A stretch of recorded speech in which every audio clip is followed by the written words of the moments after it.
आज हम जानेंगे गरुड़ पुराण के बारे में। मत्स्य अवतार भगवान विष्णु के प्रथम अवतार हैं। मछली के रूप में अवतार लेकर भगवान विष्णु ने एक ऋषि को सब प्रकार के जीव जंतु एकत्रित करने के लिए कहा और पृथ्वी जब जल में डूब रही थी तब मत्स्य अवतार में भगवान ने उस ऋषि की नाव की रक्षा की। इसके पश्चात ब्रह्मा ने पुनर्जीवन का निर्माण किया। एक दूसरी मान्यता के अनुसार एक राक्षस ने जब वेदों को चुरा कर सागर की अथाह गहराई में छुपा दिया तब भगवान विष्णु ने मत्स्य रूप धारण करके वेदों को प्राप्त किया और उन्हें पुनर्स्थापित कर दिया। मत्स्य अवतार की कथा। एक बार ब्रह्मा जी की असावधानी के कारण एक बहुत बड़े दैत्य ने वेदों को चुरा लिया। उस दैत्य का नाम हयग्रीव था।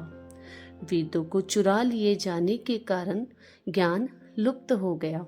चारों ओर अज्ञानता का अंधकार फैल गया और पाप तथा अधर्म का बोलबाला हो गया। तब भगवान विष्णु ने धर्म की रक्षा के लिए मत्स्य रूप धारण करके हयग्रीव का वध किया और वेदों की रक्षा की। भगवान ने मत्स्य का रूप किस प्रकार धारण किया, इसकी विस्मयकारिणी कथा इस प्रकार है। कल्पांत के पूर्व एक पुण्यात्मा राजा तप कर रहा था। राजा का नाम सत्यव्रत था। सत्यव्रत पुण्यात्मा तो था ही, बड़े उद्धार हृदय का भी था। प्रभात का समय था, सूर्योदय हो चुका था। सत्यव्रत कृतमाला नदी में स्नान कर रहा था। उसने स्नान करने के पश्चात जब तर्पण के लिए अंजलि में जल लिया तो अंजलि में जल के साथ एक छोटी सी मछली भी आ गई। सत्यव्रत ने मछली को नदी के जल में छोड़ दिया। मछली बोली, राजन, जल के बड़े बड़े जीव छोटे छोटे जीवों को मारकर खा जाते हैं। अवश्य कोई बड़ा जीव मुझे भी मारकर खा जाएगा। कृपा करके मेरे प्राणों की रक्षा कीजिए।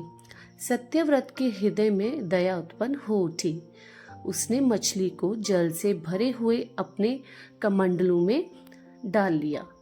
तभी एक आश्चर्यजनक घटना घटी। एक रात में मछली का शरीर इतना बढ़ गया कि कमंडलू उसके रहने के लिए छोटा पड़ने लगा। दूसरे दिन मछली सत्यव्रत से बोली, राजन, मेरे रहने के लिए कोई दूसरा स्थान ढूंढिए, क्योंकि मेरा शरीर बढ़ गया है। मुझे घूमने फिरने में बड़ा कष्ट होता है। सत्यव्रत ने मछली को कमंडलू से निकालकर पानी से भरे हुए मटके में रख दिया। यहाँ भी मछली का शरीर रात भर में ही मटके में इतना बढ़ गया कि मटका भी उसके रहने के लिए छोटा पड़ गया। दूसरे दिन मछली पुनः सत्यव्रत से बोली, राजन, मेरे रहने के लिए कहीं और प्रबंध कीजिए, क्योंकि मटका भी मेरे रहने के लिए छोटा पड़ गया है।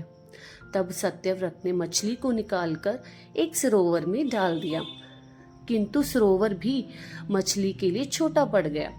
इसके बाद सत्यव्रत ने मछली को नदी में और फिर उसके बाद समुद्र में डाल दिया। आश्चर्य, समुद्र में भी मछली का शरीर इतना अधिक बढ़ गया कि मछली के रहने के लिए वह छोटा पड़ गया। अंत मछली पुनः सत्यव्रत से बोली, राजन, यह समुद्र भी मेरे रहने के लिए उपयुक्त नहीं है। मेरे रहने की व्यवस्था कहीं और कीजिए। अब सत्यव्रत विस्मित हो उठा। उसने आज एक ऐसी मछली कभी नहीं देखी थी। वह विस्मय भरे स्वर में बोला, मेरी बुद्धि को विस्मय के सागर में डुबो देने वाले आप कौन हो? मत्स्य रूपधारी श्री हरि ने उत्तर दिया, राजन, हयग्रीव नामक दैत्य ने वेदों को चुरा लिया है। जगत में चारों ओर अज्ञान और अधर्म का अंधकार फैल हुआ है। मैंने हयग्रीव को मारने के लिए ही मत्स्य का रूप धारण किया है। आज से 7वें दिन पृथ्वी प्रलय के चक्र में फिर जाएगी। समुद्र उमड़ उठेगा, भयानक वृष्टि होगी, सारी पृथ्वी पानी में डूब जाएगी। जल के अतिरिक्त कहीं कुछ भी दृष्टिगोचर नहीं होगा। आपके पास एक नाव पहुंचेगी। आप सभी अनाजों और औषधियों के बीजों को लेकर सप्तऋषि के साथ नाव पर बैठ जाइएगा। मैं उसी समय आपको पुनः दिखाई पड़ूंगा और आपको आत्म तत्व का ज्ञान प्रदान करूंगा। सत्यव्रत उसी दिन से हरि का स्मरण करते हुए प्रलय की प्रतीक्षा करने लगे।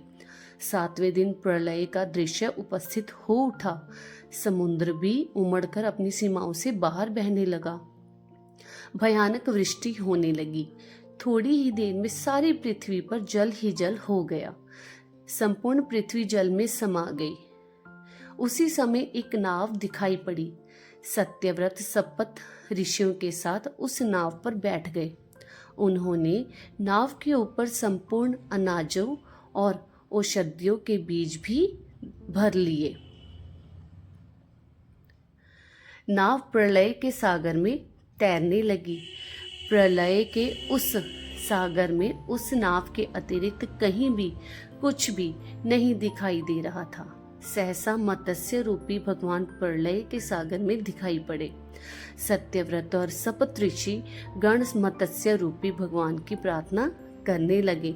भगवान से आत्म ज्ञान पाकर सत्यव्रत का जीवन धन्य हो उठा। वह जीते जी ही जीवन मुक्त हो गए।